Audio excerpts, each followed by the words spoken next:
Great.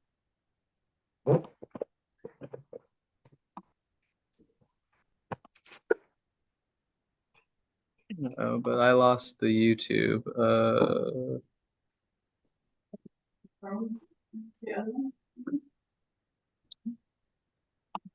Oh yeah, I forgot. It opens up in Edge.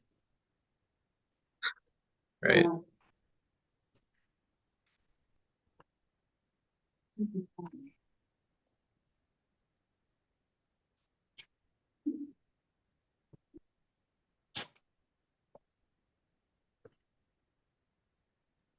Is this workshop also going to be on YouTube? Oh, now it is. Never mind. Yep, just started it, so we should be good to go.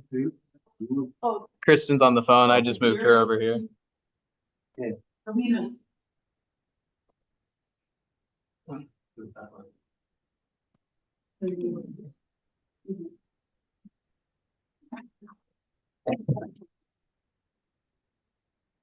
All right. Cool. Yeah, we're good to go.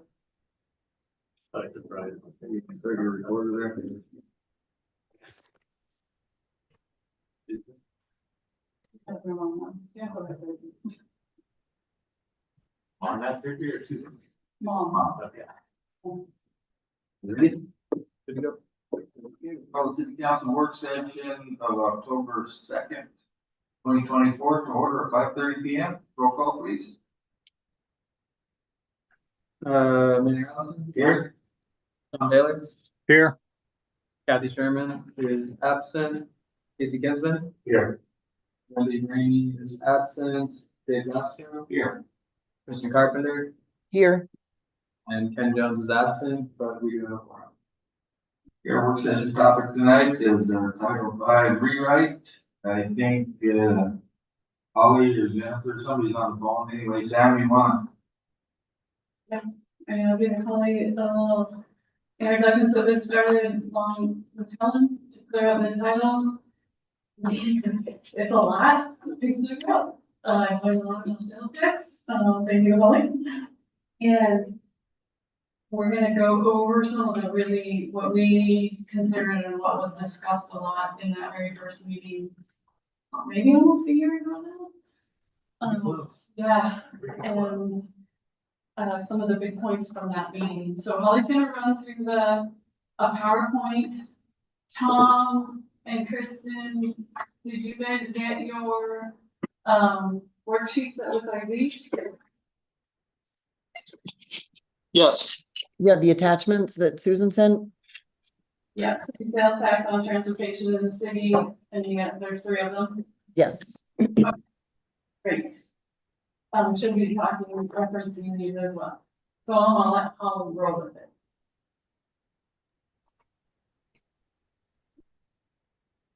You're on mute, Holly. Okay, here we go. Can you hear me? Everybody can hear me? Yes. All right, so this is going to be a bear of a project or a bear of a meeting or two. And so we're going to try to sort of set our pace and our expectations and figure out what we really need to understand.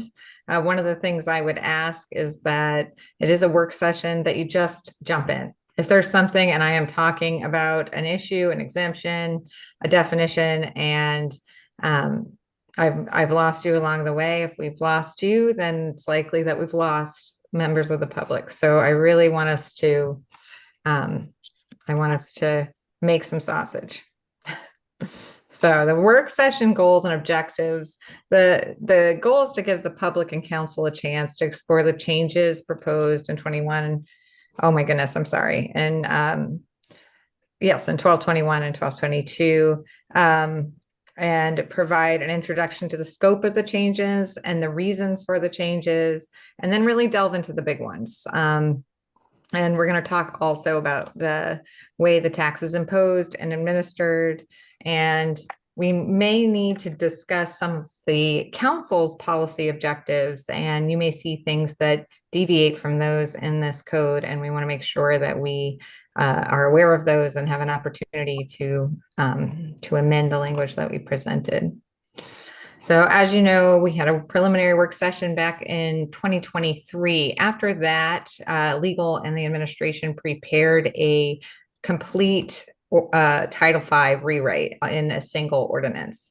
But during that time period, the city had numerous pressing financial needs that arose and that were not necessarily anticipated.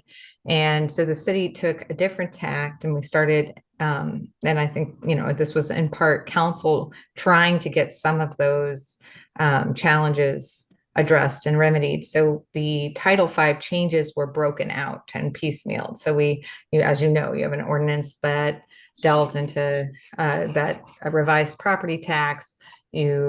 Council amended its motor vehicle registration tax and reviewed and considered a property tax on aircraft, and that was rejected. But all of those considerations now led us to a new sort of approach to Title V for the final rewrite. The rewrite is, it includes reorganization of the title. It includes the proposal of Ordinance 1222, which is Title VII. So what Title VII does is it takes all these provisions regarding city property out of Title V and moves them into their own title. While we did that, I know that council has worked with the administration on some changes they want to see to those provisions. We have noted those provisions, and once we have it separated, that allows us to hone in on those revisions that are needed. And there's quite a few because a lot of those provisions are older too, but it allows the discussion to stay in the property realm. And that'll be easier for the public and easier for the city to ensure consistent and uniform provisions. So you will be seeing that in the event that you pass Ordinance 1222, which is the new Title VII, you should expect to see ordinances coming before you that then revise some of those provisions. One of the things, I'm gonna go back. Okay. So one of the things we wanted to do is simplify the code. And that does not necessarily mean that all the language got simpler. There's certainly certain provisions that have more to them and more meat to them, and we'll talk about that. But to make it more user-friendly, to make it clear, to ensure that the taxpayer, the seller, the city administration understand what the intent, purpose, and application is. The code provisions are so old. Our society and the way that we buy and sell has changed so drastically that the provisions, it just bred a lot of confusion into the code. So the goal is to make it simple, to make it so people can understand it. And that means that if you don't understand it, then we really need to know that, because if you don't understand it, there's a good chance the public does not understand it as well. Oh. All right, I need to stop sharing. Okay, I thought that provision, because I opened the wrong one. Sorry. All right, hold on one second. I'm sorry for my technical failures. I don't really know how that happened. Okay.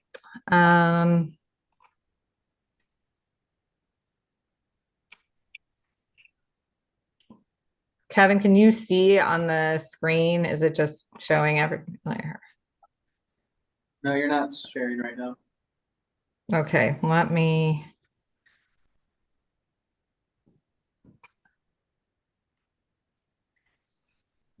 Okay.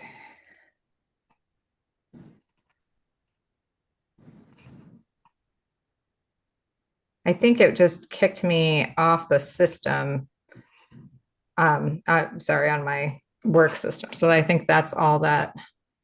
Yep, there we go. All right, I'm gonna.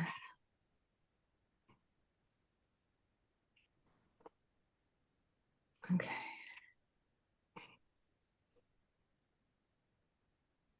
All right, I'm going to start sharing again in theory.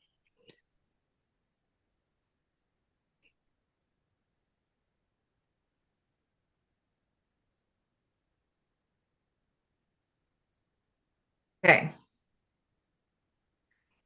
All right, I'm going to jump around just a little bit because there's some points that probably got missed when so what happened was my system closed down and there was a PowerPoint on the screen and I didn't notice. So bear with me. Here we go. Okay. Before we delve in too much, before we get too deep into it, we need to address some of the elephants in the room that play into tax rewrites in communities throughout Alaska and the country that end up leading to less than clear, less than efficient tax ordinances. The first one is everyone should know they're self-interested. Everyone pays sales tax. It's okay. It's okay to be self-interested. But one of the things that's really important with council members and the relationship with the public and their trust in the tax regime is to recognize it, talk about it, be honest with the community. If you are operating with an exemption card, if you are, or if you're a seller, those are things to talk about as you engage in this discussion because they'll influence how you see a tax and the burdens that imposes on the community. And again, that's okay. That's, when people elected you, they knew those things about you and actually value them and value those experiences, but we need to bring them to the table. The other thing is too many communities see a ordinance changing a sales tax as concrete and fixed, but sales tax should change as your community changes. And that is why I believe we end up with 30-year sales tax codes throughout Alaska, because we don't want to change or talk about taxes. Nobody goes out for, no one, seeks office to tax. That's usually not the purpose, right? There's lots of objectives you have. That is not usually one of them. Raising revenue, certainly, but what ends up happening is we see our code as something that we can't change and that we're trying to get perfect, that we're trying to anticipate loopholes so we don't ever have to change it again, right? And the thing is, taxation and loopholes go together like peanut butter and jelly. We're not going to get rid of them. That's where, that's not going to happen. But if we draft a code for the loopholes, we'll lose everyone else in the process and it'll be really hard to understand.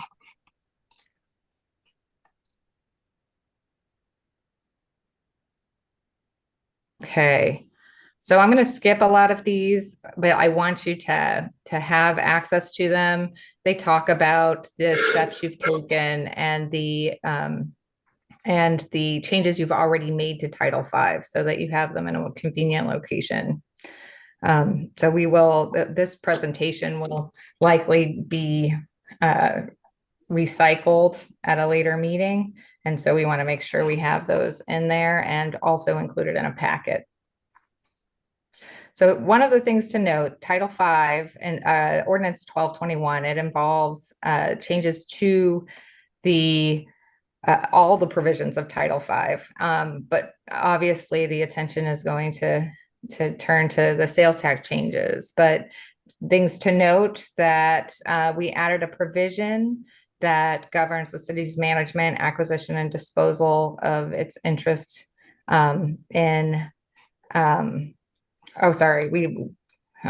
added a provision for the disbursement investment of city funds. This is because under the code as written, the investment of city funds is dealt with in the charter.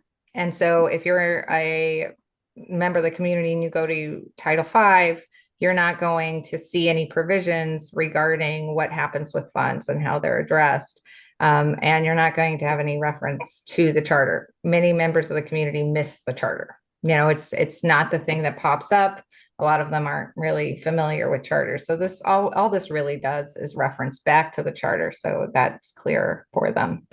The other thing that we do in proposed chapter 5.02 is we flip the reference to the reserve fund and call it the Cordova Permanent Fund.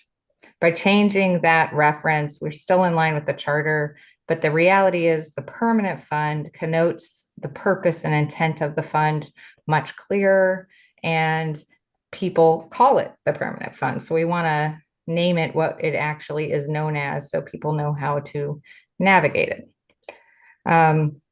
We simplify the signature approval process. That's in 5.04. And we also proposed the repeal of the self-insurance trust fund, which is a medical malpractice trust fund that was intended to protect the city from the hospital. But the hospital has been separated out, has the right to sue and be sued, carry its own insurance, and that fund has not been maintained. So for that reason, that's been that's repealed. So here. So this keeps closing. So I want to make sure that, okay.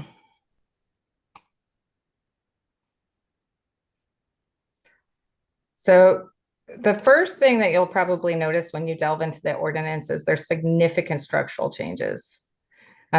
We took all of the exemptions which were listed out from like A to AD. So they went through the alphabet and started going through the alphabet again. And we looked at what are these exemptions? Are they person-based? Are they product-based? What part of our community do they deal with? Do they deal with charitable operations? Do they deal with transportation? And we broke it down and classified them by category. The purpose of that was to help the public access the exemptions. As it's written now, not only the exemptions are grouped in sort of a laundry list, but the tax cap is included in that laundry list. And it's really difficult to find your way around it. We simplified as best we could the language, trying to use words that people understood. If words were not clear or plain, did not have a plain meaning, we defined them. And finally, and this is going to be really important. So one of the things that happened in July is the Uniform Sales Tax Commission adopted changes to its definitions and its provisions. And they reached out to the jurisdictions that are members of the Uniform Remote Sellers Tax Commission and asked that those changes be enacted by ordinance. Those changes will become effective January 1st. So whenever those changes are reflected in the changes that we've made, I will try to flag those because we did try to stay very close to, if not completely mirror the language they have adopted.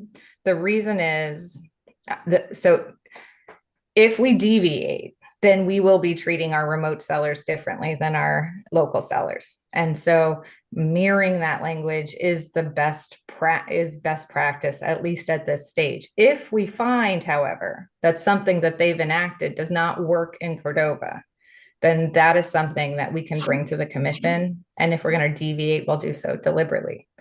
The changes, the ordinance that has been put before you has been presented to the Uniform Remote Sellers Tax Commission. There are a few changes that have made since they looked it over, but we did put it in front of them to make sure that we had their approval, and not so much their approval, but just their knowledge of what Cordova was considering and their input. We asked, do you have any advice or insight as they deal with all the other jurisdictions?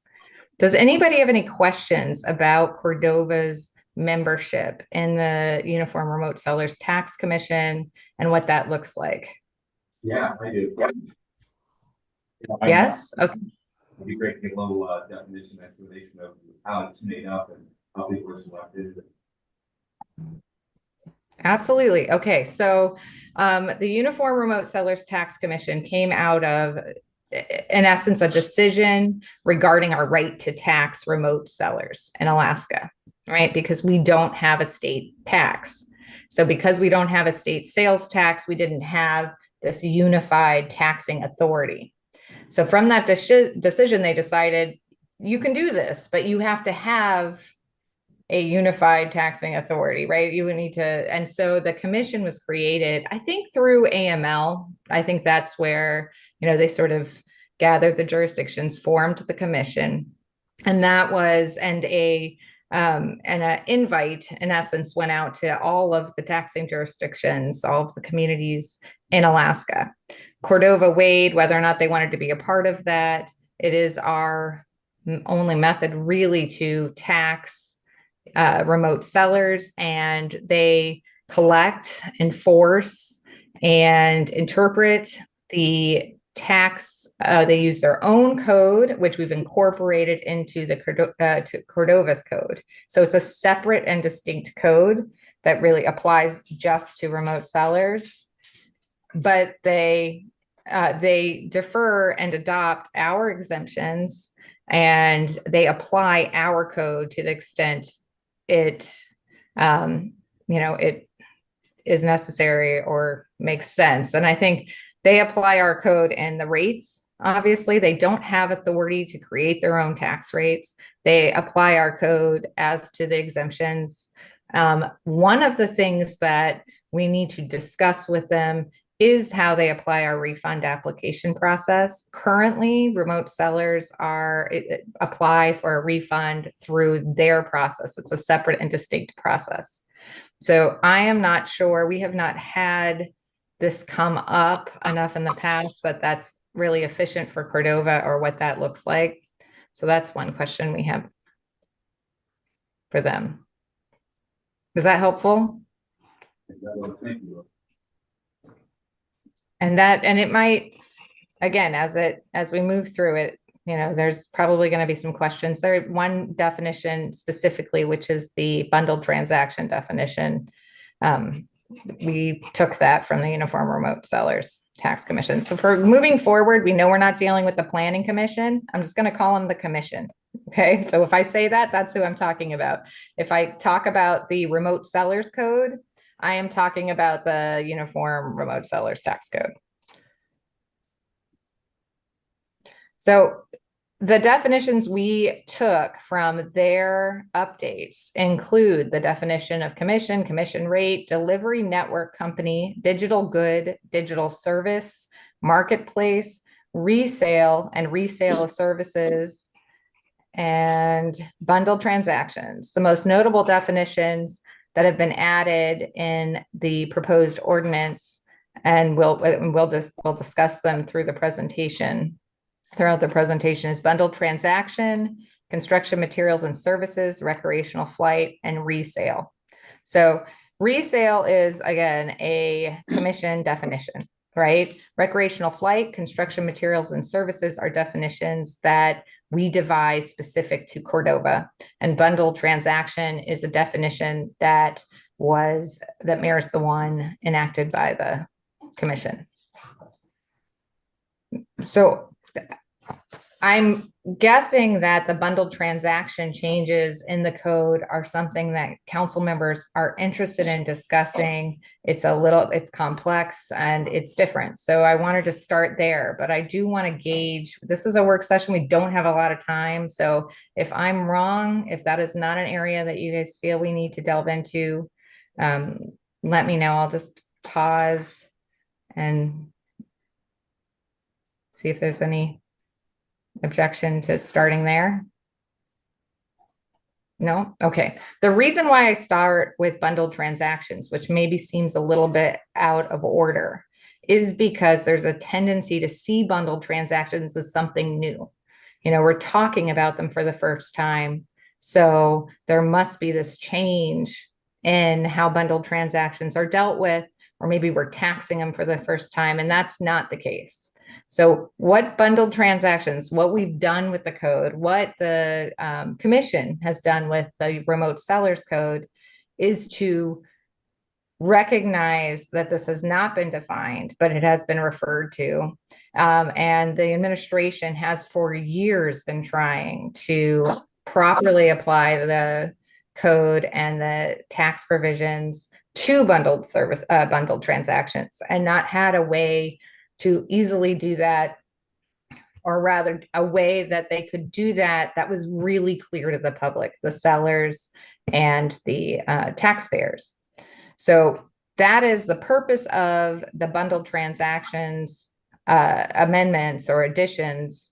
We've added a definition for bundled transactions, and we've added a provision to that governs bundled transactions. And the purpose is just to make it clear.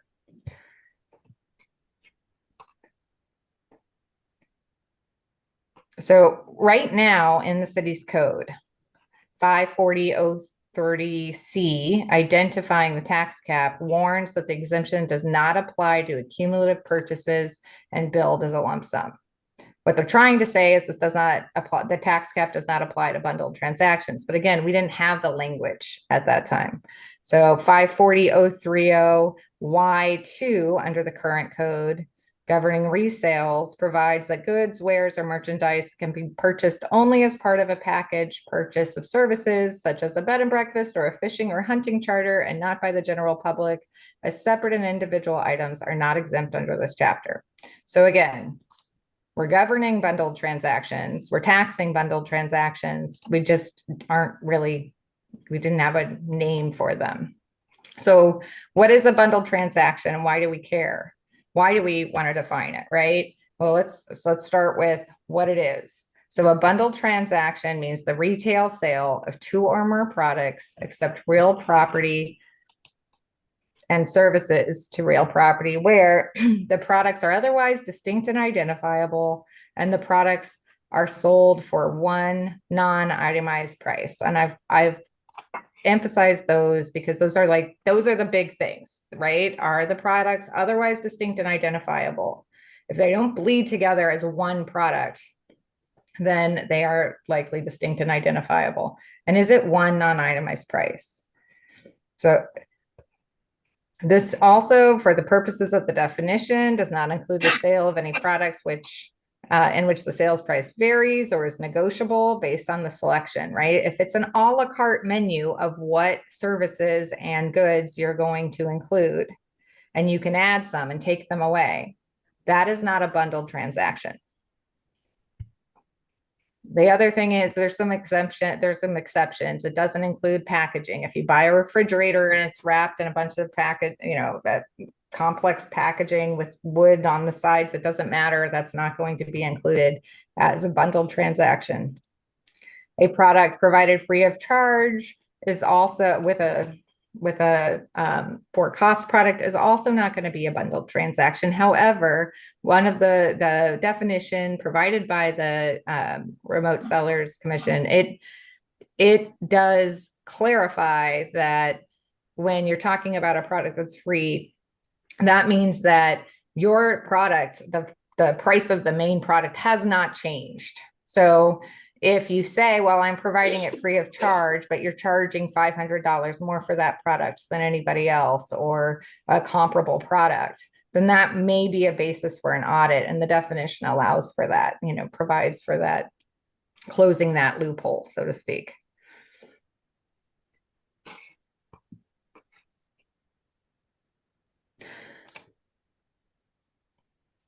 So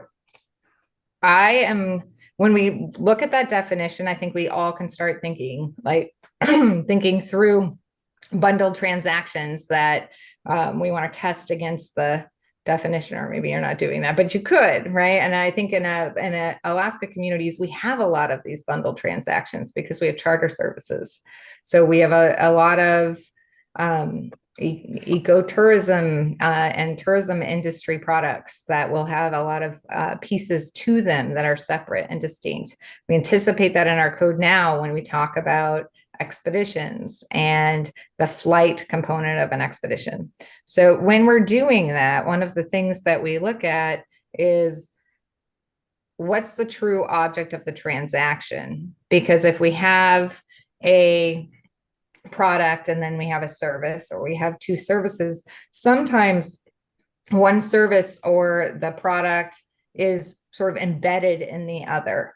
And unfortunately, I tried to find some good examples that are really pertinent to Cordova for this. Oh, did somebody try to comment? No. Okay. Well, it was difficult to find because a lot of these definitions are coming about because of technology and the way that technology is bundled. So the one example that was given over and over again, also because there was a case that applied this true object test to that, was a program that delivered education lessons and materials. And as part of that program, they connected the purchaser with tutoring services that you could link to on the program. And the court said, no, the program is the product. And the link to these tutoring services, which by the way would be not taxable, right? Because it's education. That's just part of the education program, and it is it's not a bundled transaction because it's really the only thing you're really selling is this program. And so they applied this test to get there. But why does that matter? Why is it coming up? It's because sometimes you're bundling a taxable service or good with a non-taxable service or good, right? And so being able to decide, is it a bundled transaction or do they stand independently matters, because if it's a bundled transaction, in that case, you may apply the tax to a non-taxable exempt service. Now, so that's why we care, right?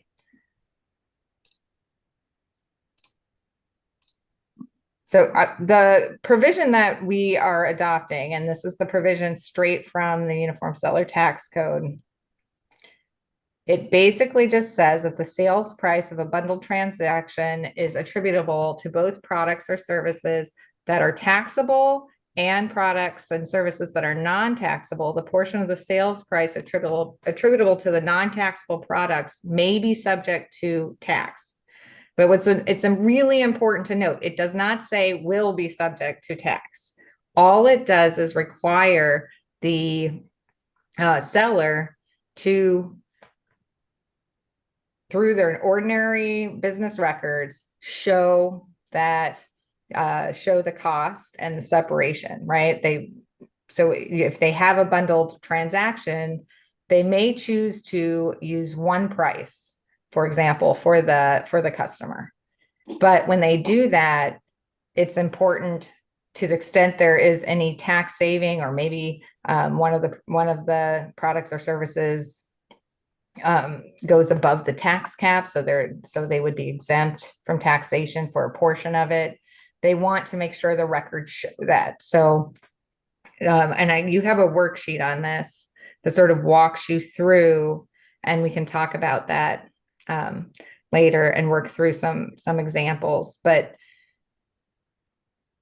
the intention is not to change what's taxable. The intention is to provide clear guidance on how to identify a bundled transaction and how to apply the tax to the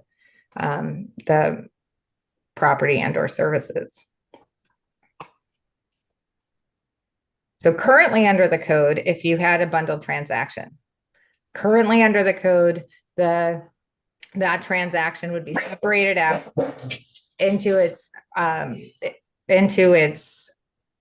taxable and untaxable services or goods, and the tax cap would be applied to each one of those components, right? So that's how it plays out right now. The only difference with the bundled transactions is that we have a term. So a person would see that it's a bundled transaction and know, I have got to have the records to separate this out. If I don't go through those steps in my tax return, if I it's going to be taxed because it's a bundled transaction, and a bundled transaction is not subject to the single item or single transaction of service tax cap. So, and that is exactly as it stands right now. It's just the purpose of the language that's been added is to make that really clear.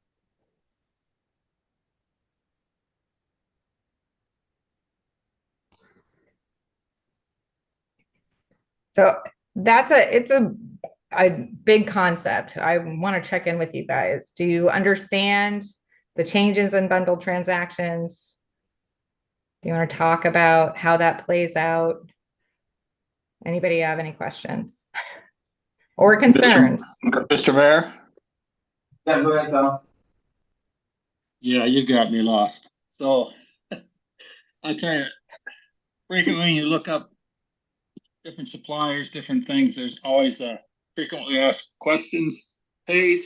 You go to it and it'll say, like in this example, if I bought X, Y, and Z, we're going to have to explain this far better to the public. I don't think we need to do that tonight because I think it's going to get complicated, but I think some examples of what you're talking about with this bundle are for me to understand it.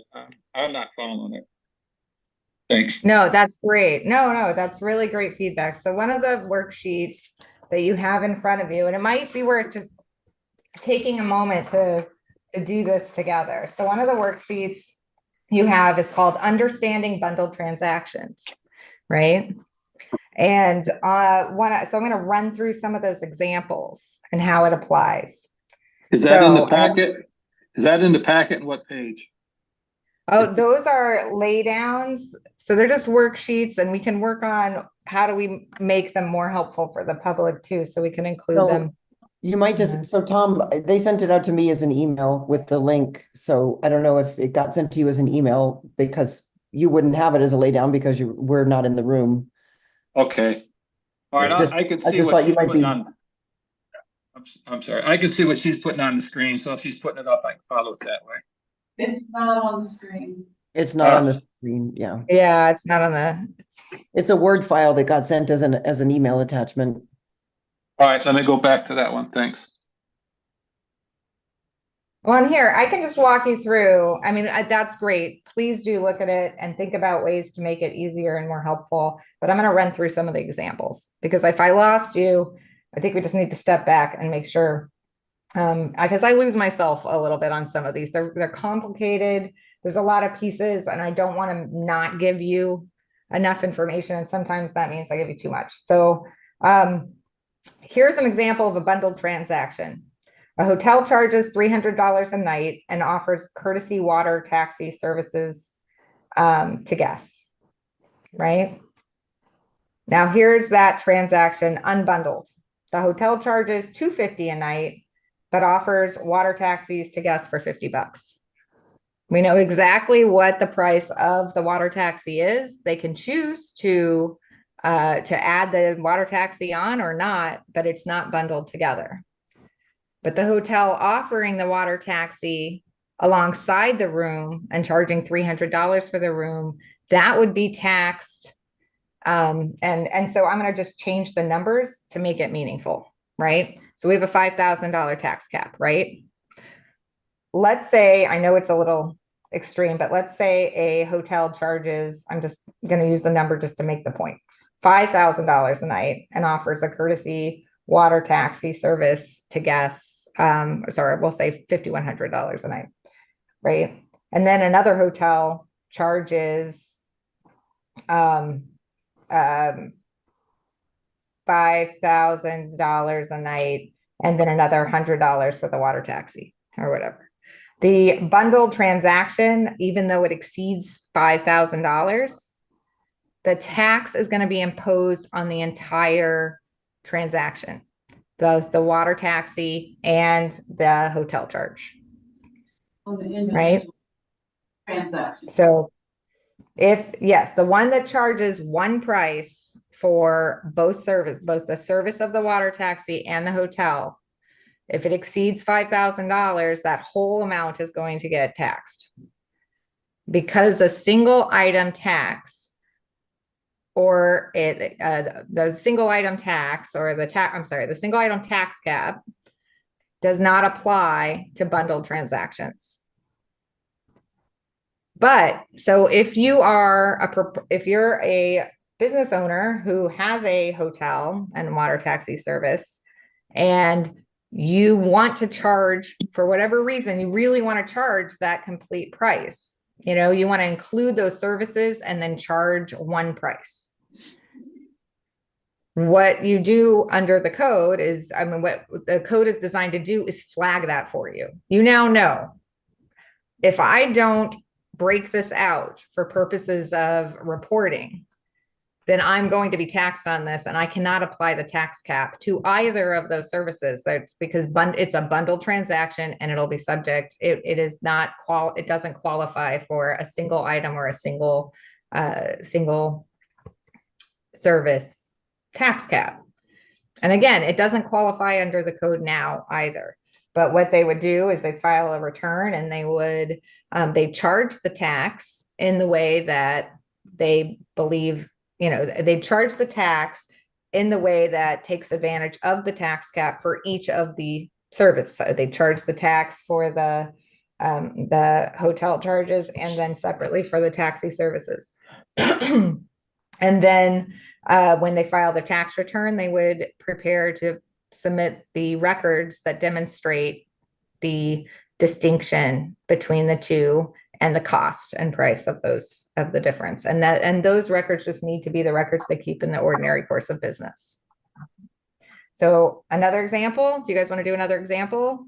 Can I just clarify one thing? So basically, this person, the hotel operator, could charge for a package if that's the way they want to do their business, but they cannot apply the cap to the package. And when they submit their sales tax, they have to list out the single items that make up the package. And that is taxed as the single items, and if doesn't meet the cap, it doesn't get to use the cap. Correct? So in this situation, this person will be paying taxes On both single items. Following, yes. Are you guys following? All right, let's do another one. And this one, I'm going to do another one that has, it separates it out to bundle transaction and unbundled transaction, and then just a specific item transaction. So we're stepping up in complication, but all right. So let's say a shop sells fishing nets made to order for $11,000. That's a bundled transaction, right? They probably have, they probably have all of the items that they're selling, because they're a shop that sells the items that you make the fishing nets out of, but they have the service of assembling that and creating the net, and they're selling it all for $11,000. Now, let's say that same shop also sells fishing net kits, and you can buy a fishing net kit for $5,500. And you can add assembly for $5,500. So that is unbundled. And the tax cap would apply to the unbundled transaction, right? So they would pay taxes on the first $5,000 of the fishing net kit, the DIY kit, and the first $5,000 of the assembly or the services to assemble the fishing net. But let's say the store just sells all the parts to build a fishing net. You walk into the store, you can buy all the parts for the fishing net. Well, each one of those purchases is a single item, right? No different than any other store when you walk in and you pick out the products that you're purchasing. So that's 3 different ways that you treat something that in the end, you're getting a very similar product. The only thing I would say is if it's just a transaction, there really is no service, right? So nothing is getting bundled or unbundled, but it does impact the taxes. So with the bundled transaction, so they've sold a fishing net for $11,000, and they've included the service and all of the products to build the net.